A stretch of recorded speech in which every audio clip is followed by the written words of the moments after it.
Saludos y muy buen día. Vamos a dar comienzo a la lectura de el artículo de Jack Alexander sobre Alcohólicos Anónimos, un artículo muy famoso del año de 1941 que se publica en el Saturday Evening Post, siendo un acontecimiento decisivo en la historia de esta comunidad. Yo soy un miembro más de Alcohólicos Anónimos, esperando que sea de su agrado y que lo puedan compartir con toda la comunidad de Alcohólicos Anónimos y con quien necesite de esta información. Nota: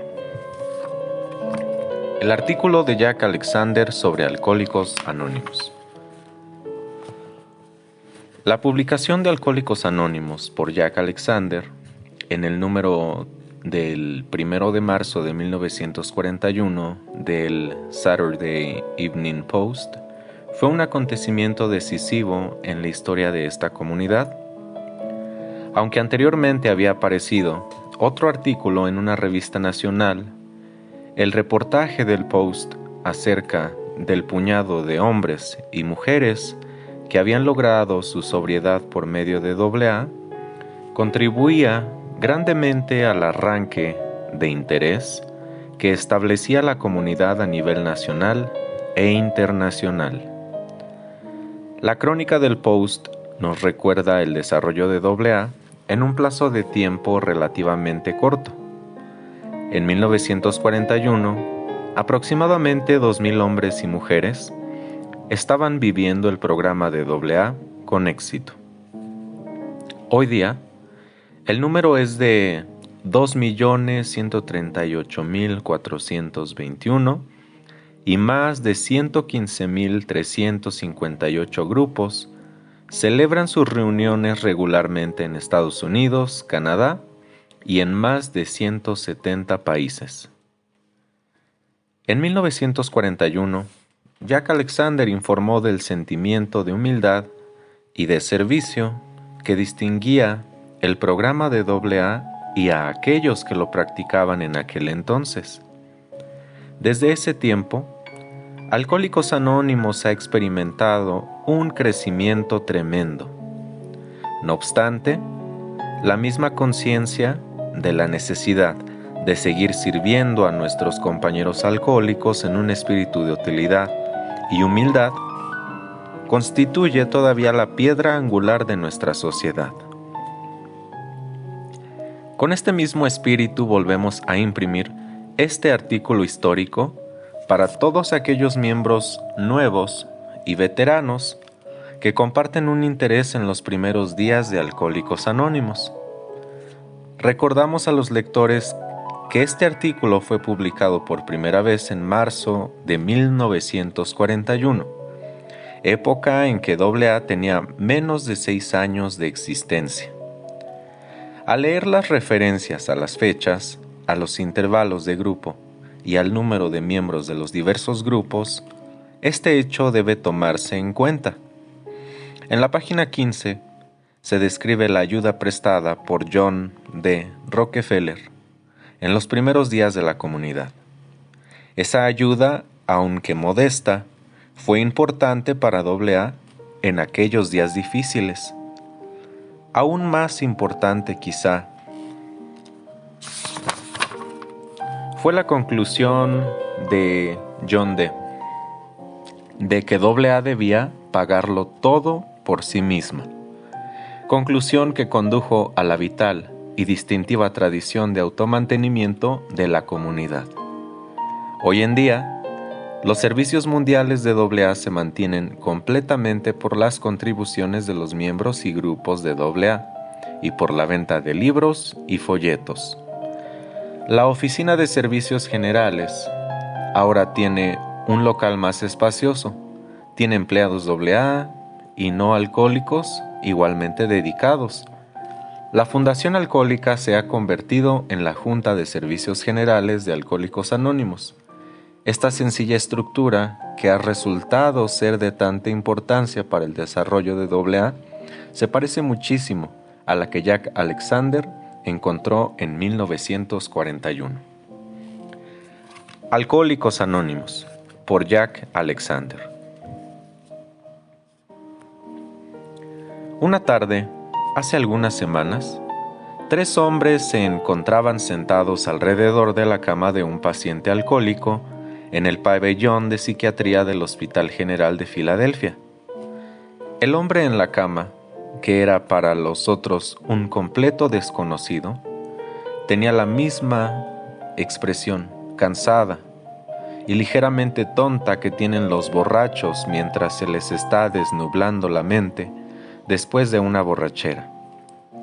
Respecto a los visitantes, lo único digno de mencionar, salvo el contraste patente entre su bien arreglada apariencia y la del paciente, era el hecho de que cada uno había pasado repetidas veces por el mismo proceso de desintoxicación. Eran miembros de Alcohólicos Anónimos, un grupo de exbebedores problema que se ofrecen para ayudar a otros alcohólicos a superar su adicción a la bebida. El hombre en la cama era mecánico. Sus visitantes habían tenido su formación en las universidades de Princeton, Yale y Pensilvania, y eran de profesión un vendedor, un abogado y un publicista. Hacía menos de un año, uno de ellos había estado en ese mismo pabellón, atado a la cama. Uno de sus compañeros había sido lo que los alcohólicos llaman un viajero de sanatorios. Se había trasladado de un lugar a otro, dejando perplejos al personal de las más destacadas instituciones del país para el tratamiento del alcoholismo. El tercero había pasado 20 años sin ser nunca internado, haciéndose la vida imposible a sí mismo y amargándoles la vida a su familia y a sus patrones, así como a multitud de parientes bien intencionados que tenían la temeridad de intervenir. El aire del pabellón estaba cargado del aroma de paraldehído, un cóctel desagradable que huele a una mezcla de alcohol y éter y que los hospitales a veces utilizan para reducir gradualmente el consumo de alcohol del paciente y para apaciguar sus nervios retorcidos. Los visitantes parecían estar inconscientes de todo esto y del ambiente lúgubre que impregna aún los más amenos pabellones de psiquiatría. Fumaban y hablaban con el paciente durante unos 20 minutos y luego, dejándole sus tarjetas personales, se marcharon. Si el hombre en la cama tuviera el deseo de volver a ver a algunos de ellos, le dijeron, no tendría que hacer más que llamar por teléfono. Le dejaron bien claro que si él verdaderamente quería dejar de beber, ellos no vacilarían en dejar su trabajo o levantarse en medio de la noche para llegar a toda prisa a donde estuviese. Si él optaba por no llamarlos, no los vería más.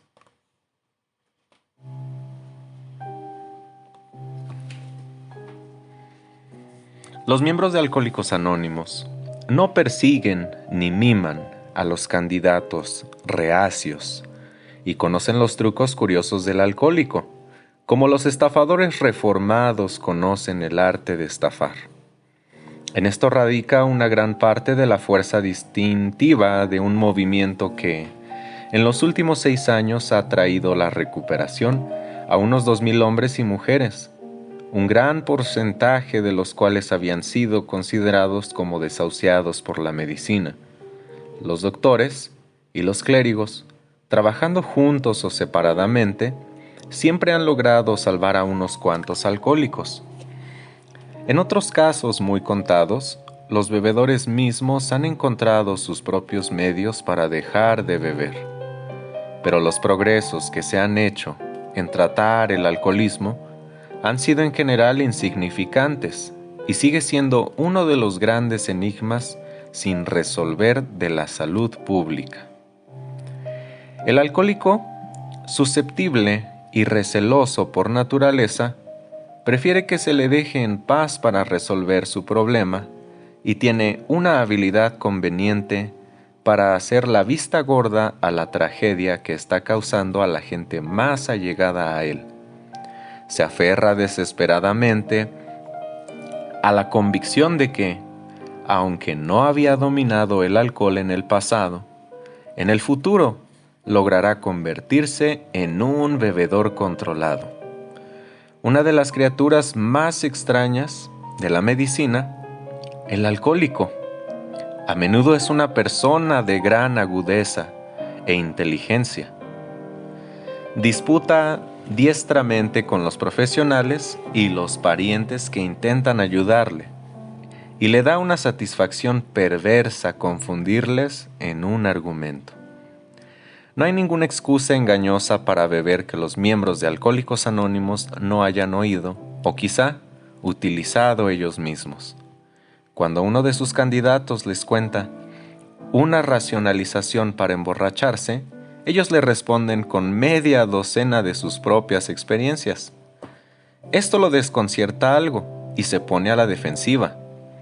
Al mirar lo pulcramente vestidos y afeitados que están, les acusa de ser santurrones que no tienen la menor idea de lo que es luchar con la bebida. Les responden relatando sus propias historias, los tragos dobles de escocés o de coñac antes de desayunar, la vaga sensación de malestar que precede a una parranda, el despertarse después de una jerga sin poder rendir cuenta de sus acciones de los últimos días y el obsesionante temor ante la posibilidad de haber atropellado a alguien con su coche. Le cuentan de las botellas de ginebra de 1/4 de litro escondidas detrás de un retrato o en otros diversos escondrijos, desde el sótano hasta el desván. De haber pasado días enteros sentados en un cine para así resistir la tentación de beber, de irse furtivamente de la oficina durante el día para echarse un traguito. Hablan de haber perdido sus trabajos, de robar dinero de los bolsos de sus esposas, de mezclar un poco de pimienta con el whisky para darle un sabor picante, de beberse sedantes disueltos en agua de quinina o de emborracharse con enjuague o puro tónico para el cabello, de estar acostumbrado a instalarse a la entrada de la cantina unos 10 minutos antes de que se abra. Describen las manos tan temblorosas que no podían llevarse el vasillo a la boca, sin derramar todo el contenido. La alternativa ingeniosa de tomarse bebidas fuertes en una jarra de las de cerveza, que podían estabilizar agarrándola con 2 manos, aunque se corría el riesgo de mellarse los dientes, o de atar una servilleta al vaso, pasarle en un lazo por detrás de la nuca y, como si fuera una polea, tirar del cabo libre para así levantar el vaso a la boca. Manos tan temblorosas que parecía como si estuvieran a punto de partirse de las muñecas y salir volando por el espacio. El quedarse sentado largas horas sobre las manos para que no lo hagan. La narración de estos y otros secretos típicos de la carrera del bebedor normalmente logran convencer al alcohólico de que está hablando con hermanos de sangre. Así se tiende un puente de confianza sobre un vacío que había obstaculizado al ministro, al sacerdote y a los parientes desventurados.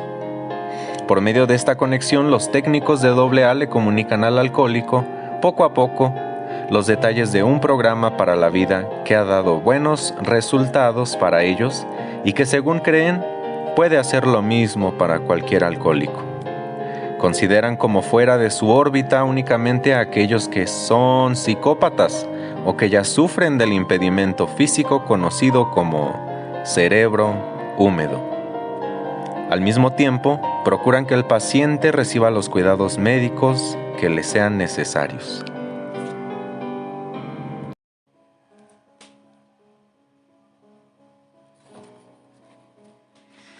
Parte número 2 de la lectura del artículo de Jack Alexander sobre Alcohólicos Anónimos.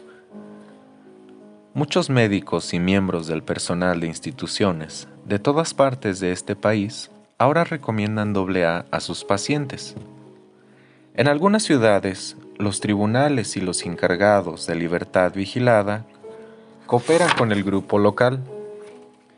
En los pabellones de psiquiatría de algunos hospitales municipales se les concede a los trabajadores de AA los mismos privilegios de visita que tienen los miembros del personal. Uno de estos hospitales es el Hospital General de Filadelfia. El doctor John F. Stauffer, jefe de psiquiatría, dice: los alcohólicos que atendemos aquí son en su mayor parte aquellos que no pueden costearse un tratamiento privado, y eso es, con mucho, lo mejor que les hemos podido ofrecer. Incluso en aquellos que a veces reingresan en el hospital, vemos una transformación profunda de personalidad. Apenas se les puede reconocer.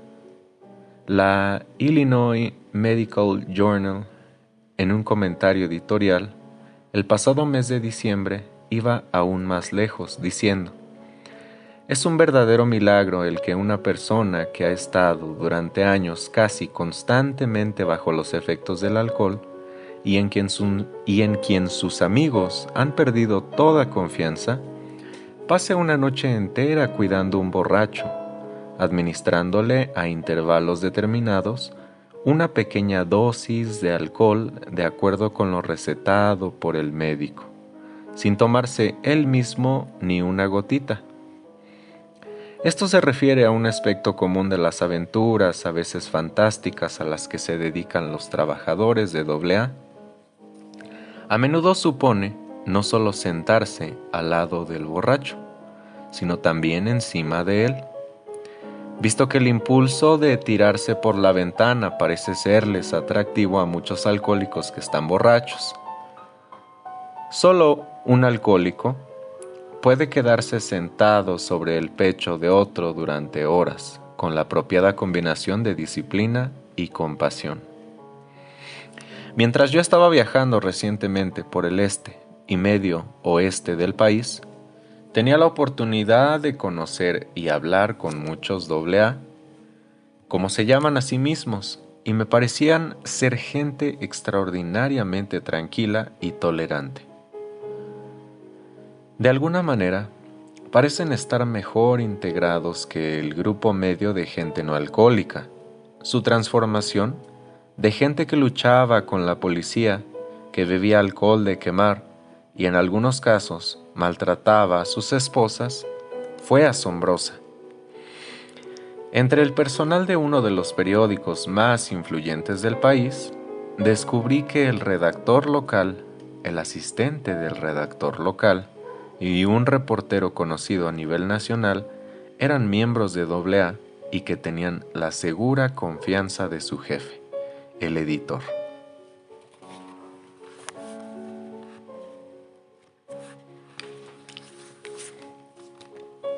En otra ciudad, vi a un juez poner en libertad condicional, bajo la custodia de un miembro de AA, a un individuo convicto de haber manejado borracho.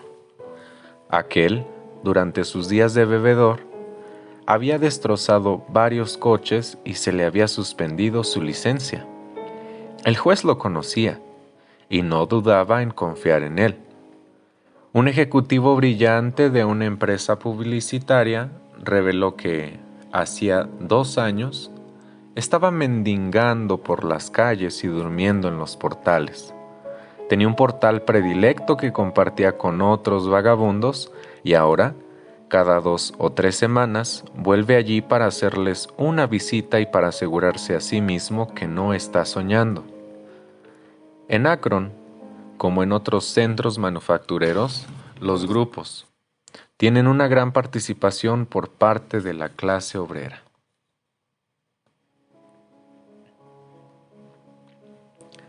En Cleveland Athletic Club almorcé con 5 abogados, un contable, un ingeniero, 3 vendedores, un agente de seguros, un comprador, un camarero de bar, el gerente de una cadena de tiendas,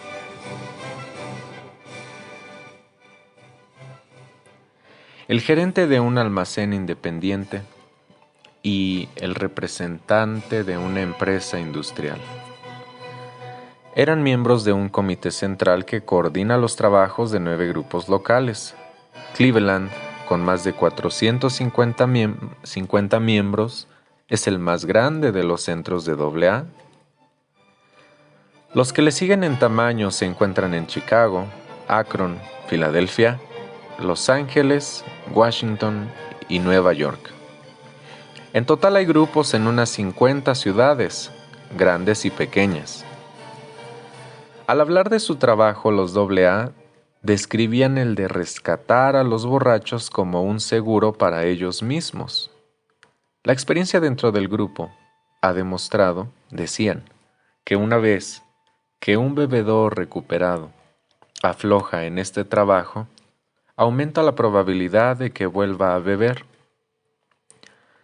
Todos abundaban en la opinión que no hay exalcohólicos. Si se es alcohólico, es decir, una persona incapaz de beber normalmente, se sigue siendo alcohólico hasta morir. Al igual que el diabético, sigue siendo diabético. Lo mejor que puede esperar es convertirse en un caso detenido, utilizando el trabajo de rescatar a otros alcohólicos como su insulina. Esto, por lo menos, lo dicen los AA, y la opinión médica parece apoyarlos. Con pocas excepciones decían que han perdido totalmente el deseo del alcohol. La mayoría sirve bebidas alcohólicas en sus casas cuando tienen invitados y siguen acompañando a sus amigos que beben a los bares. Los AA se contentan con refrescos o café.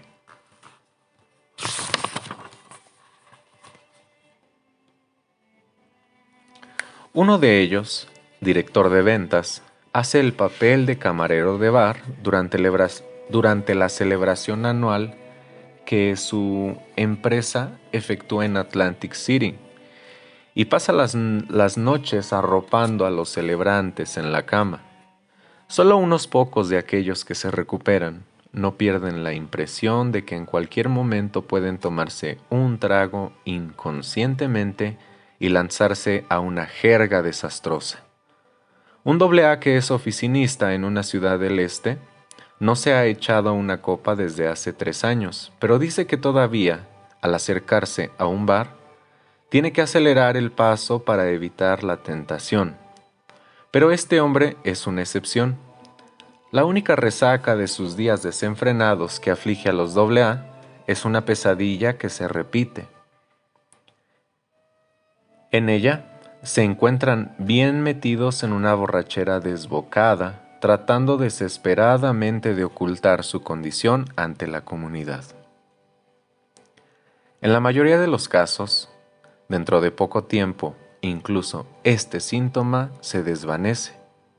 Sorprendentemente, entre estos individuos que antiguamente iban perdiendo trabajo tras trabajo a causa de la bebida, se dice que el índice de empleo es alrededor del 90%.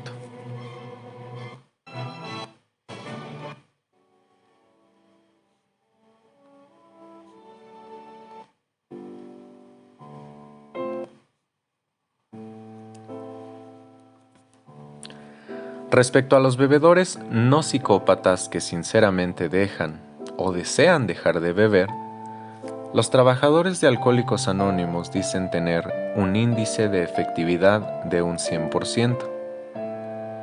El programa no dará resultados, añaden, para aquellos que solamente deseen desear dejar de beber, o que deseen dejarlo por temor a perder a sus familias o trabajos. El deseo eficaz, dicen, tiene que estar basado en un ilustrado interés propio.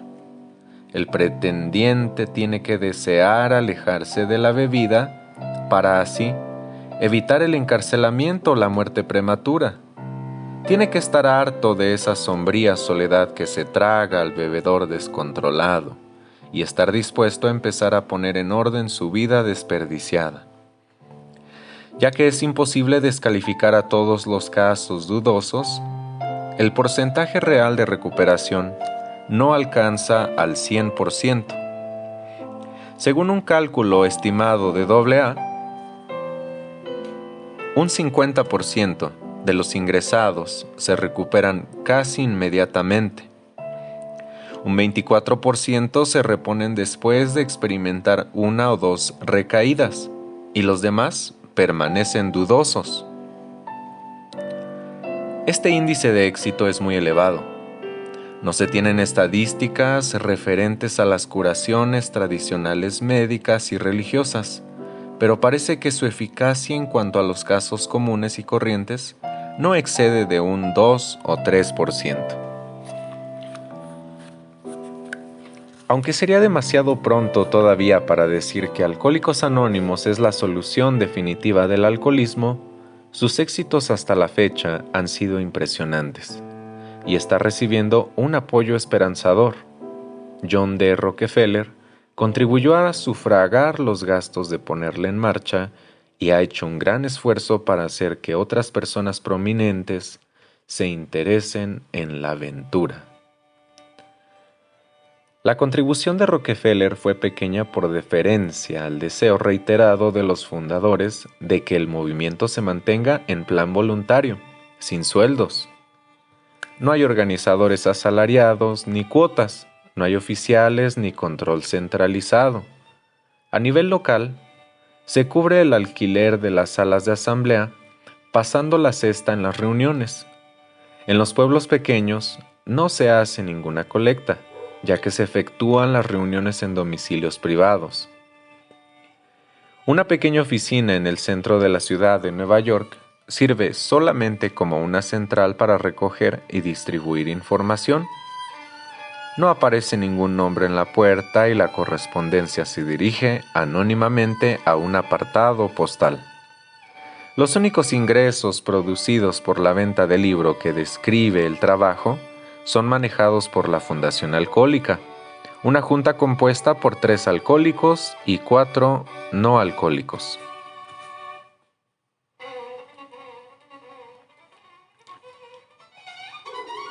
En Chicago, 25 doctores colaboran con Alcohólicos Anónimos de común acuerdo, contribuyendo con sus servicios y enviando sus pacientes al grupo, el cual tiene ahora unos 200 miembros. La misma cooperación existe en Cleveland y en menor grado en otros centros.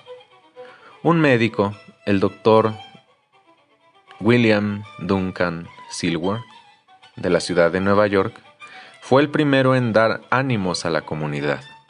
No obstante, muchos doctores mantienen su escepticismo. Es probable que el doctor Foster Kennedy, eminente neurólogo neoyorquino, estuviera dirigiendo sus comentarios a estos médicos al decir en una reunión el año pasado: el objetivo de los interesados en esta obra encaminada a detener el alcoholismo es alto. El éxito que han tenido es considerable y soy de la opinión que los médicos de buena voluntad deben ayudarles. La ayuda enérgica de 2 médicos de buena voluntad, los doctores A. Weiss Hammer y C. Dudley Saul, ha contribuido grandemente a hacer del grupo de Filadelfia uno de los más eficaces entre los más recién establecidos. El movimiento en esa ciudad tuvo su comienzo de una manera algo improvisada, cuando un hombre de negocios que era un converso de AA fue trasladado de Nueva York a Filadelfia. Por temor a recaer si no se dedicaba al trabajo de rescatar a otros, el recién llegado reunió a 3 borrachos y se puso a trabajar con ellos. Logró secarlos y los 4 empezaron a buscar otros casos. Para el 15 del pasado mes de diciembre, 99 alcohólicos se habían unido al grupo.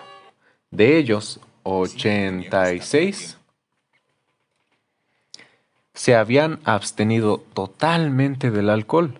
39 desde 1 hasta 3 meses, 17 desde 3 hasta 6 meses y 25 desde 6 hasta 10 meses. 5 se unieron al grupo después de haber pertenecido a AA en otras ciudades y llevaban de 1 a 3 años sin beber.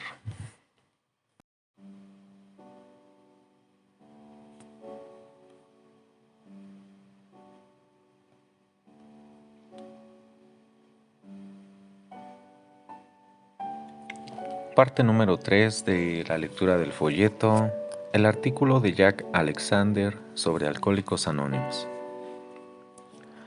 Al extremo de la escala temporal, Akron, que servía como cuna del movimiento, tiene la plusmarca de la abstinencia continua. Según un chequeo reciente, 2 miembros se han mantenido sobrios en AA durante 5 años y medio. 1 durante 5 años, 3 durante 4 años y medio, 1 durante 5 años, 3 durante 4 años y medio, 1 durante el mismo plazo pero con una recaída, 3 durante 3 años y medio, 7 durante 3 años, 3 durante 3 años con una recaída, cada uno, 1 durante 1 año y medio y 13 durante 1 año. Anteriormente, la mayoría de los acronenses y filadelfianos no habían podido mantenerse alejados de la bebida por más de unas cuantas semanas. En el Medio Oeste, los trabajos se han hecho casi exclusivamente con aquellos que no han llegado al punto de ser institucionalizados. El grupo neoyorquino, que tiene un núcleo parecido, se especializa suplementariamente en los casos internados y ha tenido algunos logros impresionantes. En el verano de 1939, el grupo empezó a trabajar con los confinados en el Hospital Estatal de Rockland, situado en Orangeburg, un enorme sanatorio mental en que se encuentran internados los alcohólicos desahuciados de los centros grandes de población. Con el respaldo del Dr. R. Blaisdell, superintendente médico, se formó un grupo dentro de los muros y se efectuaban reuniones en el salón de recreo. Los AA de Nueva York fueron a Orangeburg para dar charlas y los domingos por la noche llevaban a los pacientes en autobuses del estado al local del club que el grupo de Manhattan alquila en la parte oeste de la ciudad. El 1 del pasado julio, transcurridos 8 meses, los archivos del hospital indicaban que de los 54 pacientes dados de alta bajo la custodia de AA, 10 y 7 no habían recaído ni una vez y 14 habían tenido una sola recaída. De los demás, 9 habían vuelto a beber en sus ciudades de residencia, 12 habían reingresado en el hospital y 2 más parecían haber desaparecido del mapa. El Dr. Blaisdell ha informado favorablemente por escrito acerca del trabajo al Ministerio de Salud Mental del Estado y lo elogió oficialmente en su último informe anual. Se han obtenido resultados aún mejores en 2 instituciones de New Jersey, Greystone y Overbrook, las cuales, debido a su proximidad a los suburbios prósperos, atraen a pacientes de una clase social y económica más alta que la de los pacientes de Rockland. De los 7 pacientes dados de alta de la institución de Greystone Park en los últimos 2 años, 5 se han abstenido de beber por plazos que varían desde 1 hasta 2 años. Según la información de AA, 8 de los 10 dados de alta de Overbrook se han abstenido por un plazo parecido. Los demás han sufrido una o algunas recaídas. Las autoridades no están de acuerdo respecto a la cuestión de por qué alguna gente se convierte en alcohólica. Hay pocos que crean que una persona nazca alcohólica.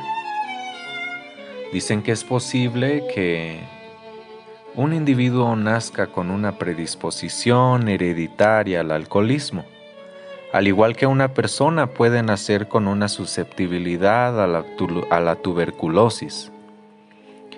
Parece que la secuela depende del ambiente y de la experiencia, aunque una teoría mantiene que algunas personas son alérgicas al alcohol, como lo son al polen aquellos que sufren de la fiebre del heno. El único rasgo que los alcohólicos parecen tener en común es la inmadurez emocional.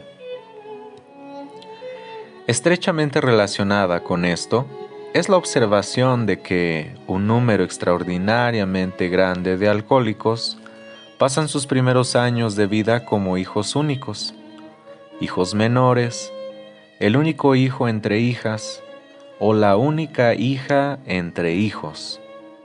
Muchos han demostrado de niños una precocidad especial y eran lo que se llama niños mimados. A menudo, la situación se complica más por un ambiente excéntrico en el hogar, en el que uno de los padres es extremadamente cruel, el otro muy indulgente. Cualquier combinación de estos factores, más 1 o 2 divorcios, tiende a producir hijos neuróticos mal equipados emocionalmente para enfrentarse con las realidades cotidianas de la vida adulta. En busca de escapatorias, una persona puede enfrascarse en sus negocios, trabajando 12 o 15 horas cada día, o en algún deporte o diversión artística. Otro puede encontrar lo que le parece una escapatoria agradable en la bebida. Refuerza la opinión que tiene de sí mismo y, temporalmente, le borra cualquier sentimiento de inferioridad que pueda tener. Beber poco le conduce a beber mucho. Va enajenando a sus amigos y su familia, y sus patrones se disgustan. El bebedor se va consumiendo de resentimientos y se sume en la lástima de sí mismo. Se vale de racionalizaciones pueriles para justificar su forma de beber. Ha estado trabajando mucho y merece un descanso relajado. Le duele la garganta debido a la tonsilectomía que sufría ya hace años, y un trago le aliviaría el dolor. Tiene un dolor de cabeza. Su esposa no le comprende. Tiene los nervios de punta. Todo el mundo está en contra de él, etcétera, etcétera, etcétera. Inconscientemente se convierte en un empedernido fabricante de excusas para sí mismo. Todo el tiempo que está bebiendo se dice a sí mismo y a todos los demás que se meten en sus asuntos, que puede realmente convertirse en un bebedor controlado si así lo quiere. Para demostrar su fuerza de voluntad, pasan semanas sin echarse ni una gota. Parece sentirse en la obligación de visitar su cantina favorita a una hora determinada cada día para beberse ostentosamente un vaso de leche o un refresco, sin darse cuenta de que se está entregando a una especie de exhibicionismo juvenil. Con confianza engañosamente fortalecida, cambia su rutina, permitiéndose beber una cerveza al día, y esto representa de nuevo el comienzo del fin. La cerveza le conduce a más cerveza, y luego a bebidas fuertes, y estas le llevan a una borrachera de primera clase. Lo curioso es que tanto un éxito de negocios como una racha de mala suerte puede ser lo que ocasione la explosión. El alcohólico no puede aguantar ni la prosperidad ni la adversidad. Al salir de la neblina alcohólica, la víctima se queda maravillada, Sin darse cuenta de ningún cambio, una costumbre se ha transformado en una obsesión. Pasado un tiempo, ya no tiene necesidad de sus racionalizaciones para justificar ese funesto primer trago. Solo está consciente de que se siente inundado por algún malestar o alguna euforia, y antes de darse cuenta de lo que le está pasando, se encuentra frente a la barra de un bar con una copa vacía en sus manos y una sensación estimulante en la garganta. Alguna peculiaridad mental le ha permitido ocultar de sí mismo los recuerdos de las angustias y los remordimientos producidos por borracheras anteriores.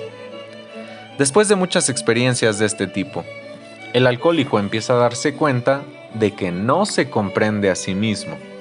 Se pregunta a sí mismo si su fuerza de voluntad, aunque robusta en otras esferas, puede ser impotente ante el alcohol.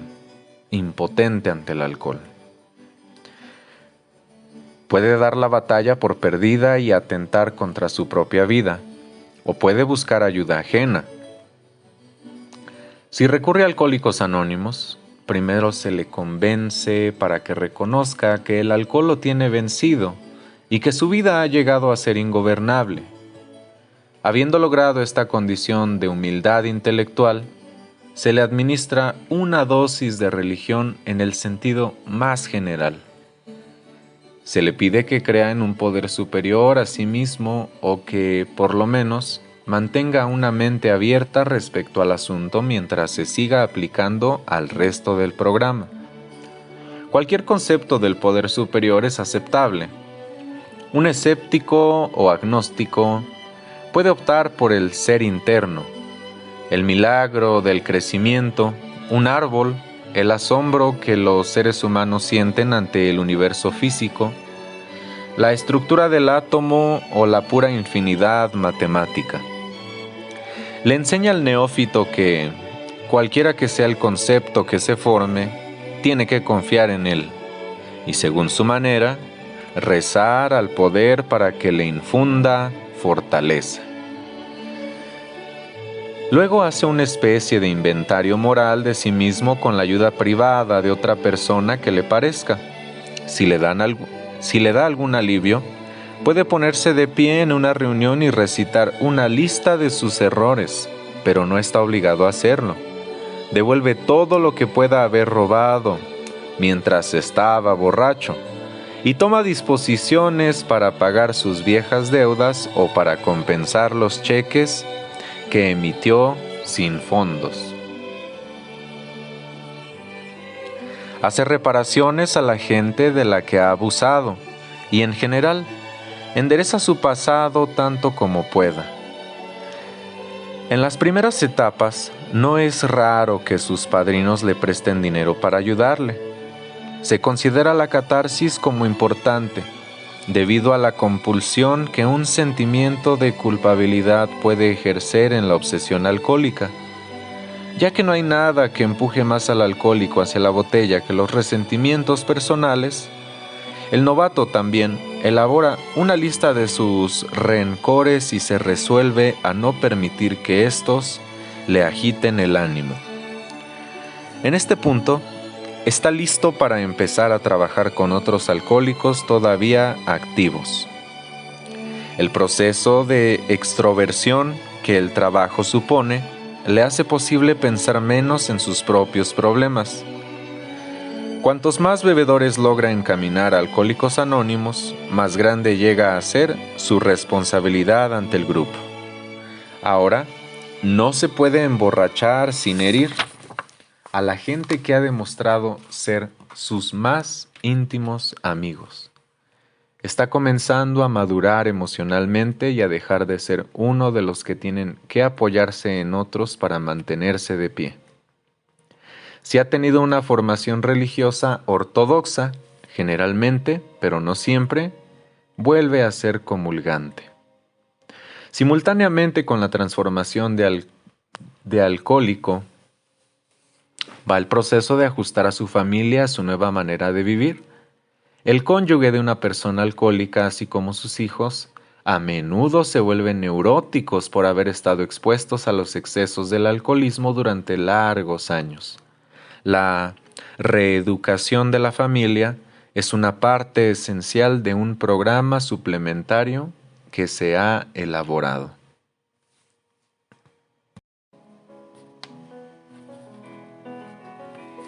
Parte número 4 de la lectura del artículo de Jack Alexander sobre Alcohólicos Anónimos. Alcohólicos Anónimos, que representa una síntesis de ideas antiguas y no un descubrimiento nuevo, debe su existencia a la colaboración de un agente de bolsa neoyorquino y un médico de Akron. Ambos alcohólicos se conocieron por primera vez hace un poco menos de 6 años. Durante 35 años de beber periódicamente, el doctor Armstrong, por darle al doctor un nombre ficticio, había perdido la mayor parte de su clientela a causa de la bebida. Lo había probado todo, inclusive el grupo Oxford, y no había conseguido ninguna mejora. El día de la madre del año de 1935, entró tambaleándose en casa, de la manera típica de los borrachos, llevando una enorme planta en una maceta, la cual colocó en las rodillas de su mujer para después subir la escalera, retirarse a su dormitorio y perder el conocimiento. En ese mismo momento, yendo y viniendo nerviosamente por el vestíbulo de un hotel de Akron, estaba el agente de bolsa de Nueva York, a quien pondremos el nombre del señor Griffith. El señor Griffith se veía en un apuro. Con el propósito de ganar control de una empresa y restablecer sus cimientos económicos personales, había viajado a Akron para entablar un litigio para conseguir los poderes. Había perdido la lucha. La cuenta del hotel se quedaba sin pagar. Había gastado casi todos sus recursos. El señor Griffith tenía ganas de beber. Durante los años que había trabajado en Wall Street, el señor Griffith había tenido en algunas transacciones un éxito considerable y había prosperado. No obstante, debido a una serie de borracheras inoportunas, había perdido sus mejores posibilidades. 5 meses antes de ir a Akron, había dejado de beber con la ayuda del grupo Oxford de Nueva York. Fascinado por el problema del alcoholismo, había visitado repetidas veces el hospital de desintoxicación, donde había sido paciente para hablar con los interesados. Aunque no realizó ninguna recuperación, descubrió que trabajando con otros alcohólicos podía aplacar su ansia. Por ser un forastero en Akron, el señor Griffith no conocía ningún borracho con quien luchar. Un directorio de iglesias colgado en la pared frente al bar le dio una idea. Llamó a uno de los clérigos, cuyo nombre aparecía en la lista, y por medio de él logró ponerse en contacto con un miembro del grupo Oxford local. Esta persona era amigo del Dr. Armstrong y se las arregló para presentar al médico y al agente de bolsa en una cena. De esta manera, el Dr. Armstrong se las arregló. Llegó a ser el primer verdadero discípulo del señor Griffith. Al principio era un caso poco seguro. Después de pasar algunas semanas abstemio, viajó al este para asistir a una convención médica y volvió borracho a casa. El señor Griffith, que se había quedado en Akron para allanar algunas dificultades ocasionadas por el litigio, se puso de nuevo a hablarle del programa hasta que volvió a lograr su sobriedad. Los traguitos que el médico se echó de la botella que el señor Griffith le ofreció, ese día fueron los últimos que se tomó en su vida. Se alargaba el litigio entablado por el señor Griffith y él se veía obligado a quedarse otros 6 meses en Akron. Se instaló en la casa de los Armstrong y los dos trabajaban juntos con otros alcohólicos. Antes de que Griffith volviera a Nueva York, habían ganado 2 conversos más en Akron. Mientras tanto, el señor Griffith y el Dr. Armstrong se habían retirado del grupo Oxford porque les parecía que su evangelismo enérgico y algunos otros métodos suyos presentaban obstáculos al trabajo con alcohólicos. Establecieron su propia técnica sobre una base de tomarlo o dejarlo, y así la mantuvieron. Los progresos eran lentos. Después del regreso del señor Griffith al este, el Dr. Armstrong y su esposa, graduada de la Universidad Wellesley, convirtieron su casa en un refugio para los alcohólicos y un laboratorio experimental para estudiar el comportamiento de los huéspedes. Uno de ellos, que, sin saberlo sus anfitriones, era maníaco depresivo, se volvió violento una noche y fue corriendo por la casa esgrimiendo un cuchillo.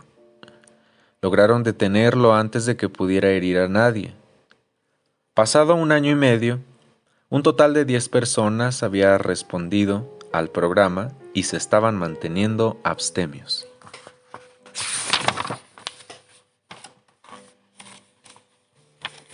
Lo que les quedaba de sus ahorros personales, los Armstrong lo habían dedicado al trabajo.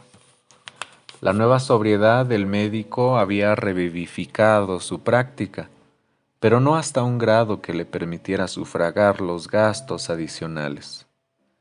No obstante, los Armstrong seguían adelante con el trabajo, sosteniéndolo con dinero prestado. El señor Griffith, que tenía una esposa espartana, también convirtió su casa de Brooklyn en refugio, muy parecido al de Akron.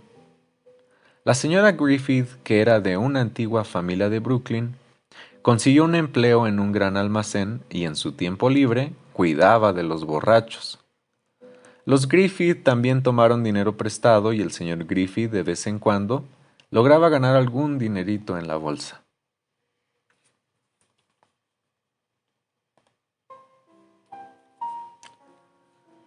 Para la primavera de 1939, los Armstrong y los Griffith juntos se las habían arreglado para que unos 100 alcohólicos lograran su sobriedad.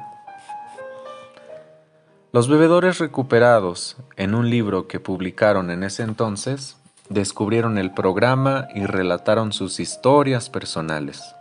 Su título era Alcohólicos Anónimos. Fue adoptado como el nombre del movimiento mismo, el cual hasta este punto no tenía ninguno.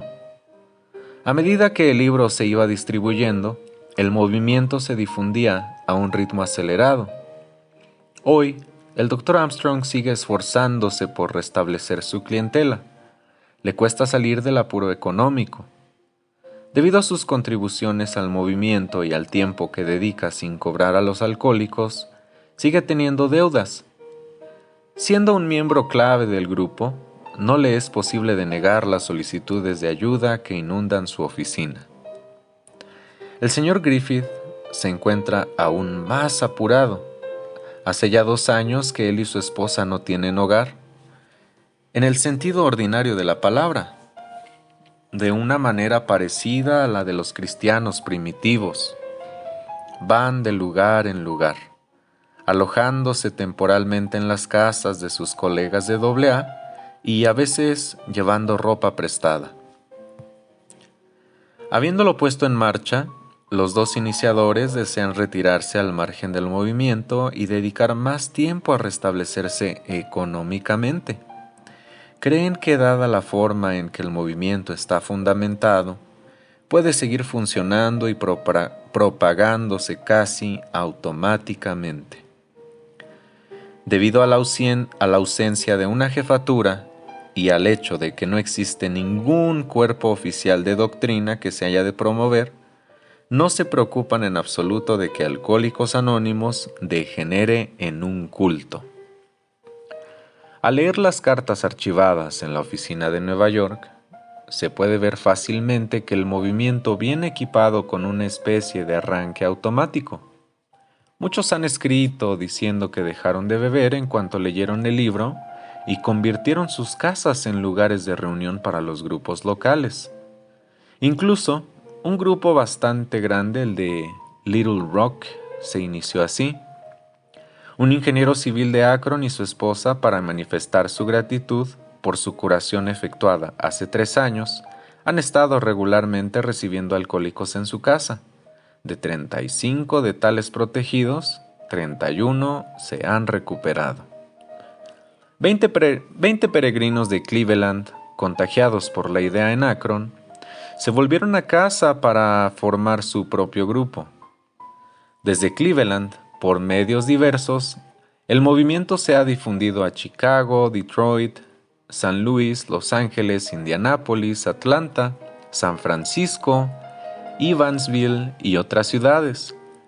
Un periodista alcohólico de Cleveland, afligido de un malestar pulmonar, se trasladó a Houston por motivos de salud. Consiguió un empleo en un diario de Houston y por medio de una serie de artículos que escribió, inició un grupo de AA que ahora tiene 35 miembros. Uno de los miembros del grupo de Houston se ha trasladado a Miami y ahora se está esforzando por cazar unos cuantos de los borrachos de la colonia invernal. Un viajante de comercio de Cleveland ha logrado iniciar un número de grupos pequeños en diversas partes del país. Menos de la mitad de los miembros de AA han visto al Sr. Griffith y al Dr. Armstrong. A cualquier ajeno que, como la mayoría de nosotros, se encuentra desconcertado ante las locuras de sus amigos, bebedores problema, los resultados que se han conseguido le parecen asombrosos. Esto es cierto, especialmente en cuanto a los casos más virulentos, algunos de los cuales describimos de forma resumida a continuación, bajo nombres ficticios. Sarah Martin era producto de la época de F. Scott Fitzgerald, Los felices años 20. Hija de una familia adinerada, tuvo su primera formación en los mejores internados del este y luego asistió a una escuela privada de educación social en Francia. Después de su presentación en sociedad, se casó. Pasaba las noches bebiendo y bailando hasta el amanecer. Tenía fama de ser una muchacha que podía aguantar mucho bebiendo. Su esposo tenía un estómago débil y ella acabó disgustándose con él. Pasado poco tiempo se divorciaron. Después de que la fortuna de su padre se perdiera en la Gran Depresión de 1929, Sarah consiguió un trabajo en Nueva York para ganarse la vida. En 1939, en busca de aventuras, fue a vivir a París y montó un negocio que prosperó. Seguía bebiendo mucho y permanecía borracha más tiempo de lo acostumbrado. Después de una borrachera en 1933, se enteró de que había intentado tirarse por la ventana. Durante otra jerga, logró tirarse o se cayó, no recuerda cuál de los dos, de una ventana del primer piso. Cayó de bruces sobre el pavimento y estuvo hospitalizada durante 6 meses mientras le ensalmaban los huesos, le reparaban los dientes y reconstruían sus facciones. En 1936, Sarah Martin decidió que si cambiara de ambiente volviendo a los Estados Unidos, podría beber normalmente. Esta fe infantil en los cambios geográficos es una ilusión clásica que, en alguna que otra época, engañaba a todos los alcohólicos. Estuvo borracha durante todo el viaje en barco. Nueva York le daba miedo y, para evadirlo, bebía. Se le acabó el dinero y pidió préstamos a sus amigos. Cuando los amigos le cortaron el suministro, empezó a frecuentar los bares de la Tercera Avenida donde gorroneaba copas a gente desconocida. Hasta este punto, Había diagnosticado su problema con una depresión nerviosa. No hasta haberse internado en algunos sanatorios, llegó a darse cuenta gracias a unas lecturas de que era alcohólica. Conforme al consejo de un médico, miembro del personal de una de estas instituciones, se puso en contacto con un grupo de alcohólicos anónimos. Hoy día tiene otro buen empleo y pasa muchas noches sentada encima de alguna borracha histérica para evitar que se tire por la ventana. Ahora, con algo más de 35 años, Sarah Martin es una mujer atractivamente serena. Los cirujanos de París le sirvieron bien.